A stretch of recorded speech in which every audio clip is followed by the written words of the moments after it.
The Russian army is building up its forces in Chechnya. Every day, more men and more equipment arrive. This morning, the road leading towards Grozny was lined with armored vehicles and trucks carrying ammunition. The Kremlin is bringing its strength to bear here, but its soldiers don't seem any happier about the prospect of going to war. It's bad to fight here, this man said. People are dying. Why not let the Chechens sort themselves out? At Znamensskoye camp, a battalion of Interior Ministry troops was digging itself in, preparing for a long stay.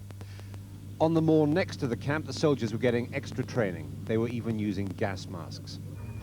The men here are comfortable. They live in heated tents with televisions. These were watching a martial arts video.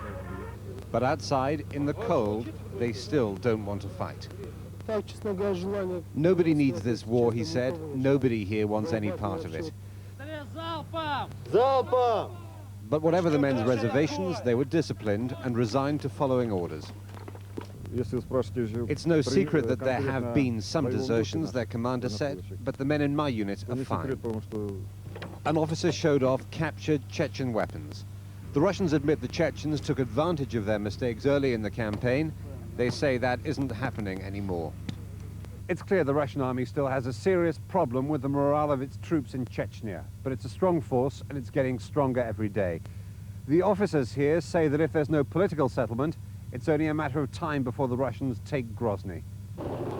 But they know that won't be the end of it. If a guerrilla war follows, cumbersome Russian armor will be vulnerable, just like it was in Afghanistan.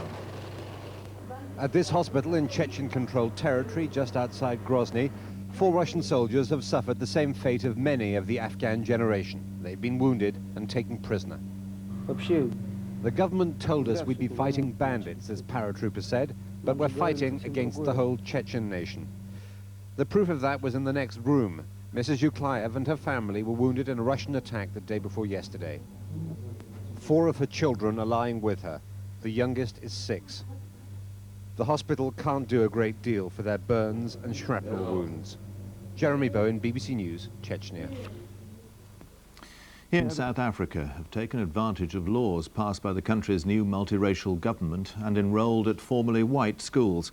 Today was the first day of the school year when laws banning discrimination in schools took effect. It marked a formal end to generations of official racism in education, but it hasn't solved the problem of chronic underfunding in many of the country's schools. The class of '95 at Parkhurst Primary in Johannesburg's wealthy northern suburbs. That's Tatu Nenda and Tatu Radebi. The names are not the old familiar ones. For the first time, children whose parents cannot afford the fees at this state-subsidized school will not be turned away.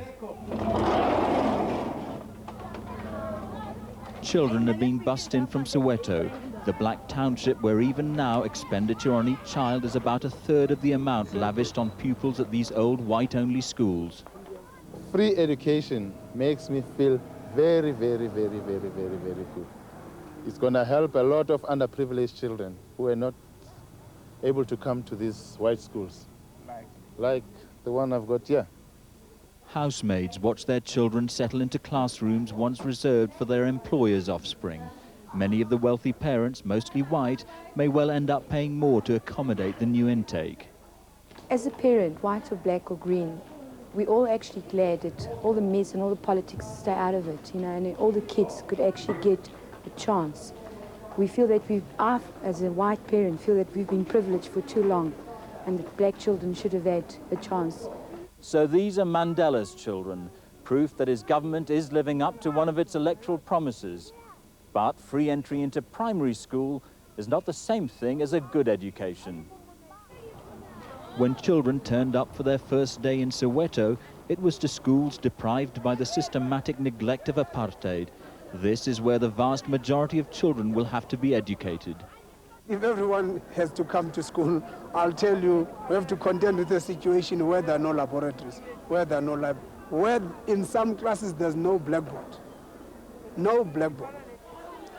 If the government were to raise standards in black schools nationwide to those in the suburbs, it would cost more than double the current budget. For now, the aim is more modest, to replace the language of protest with the culture of learning. George Alagaya, BBC News, Johannesburg.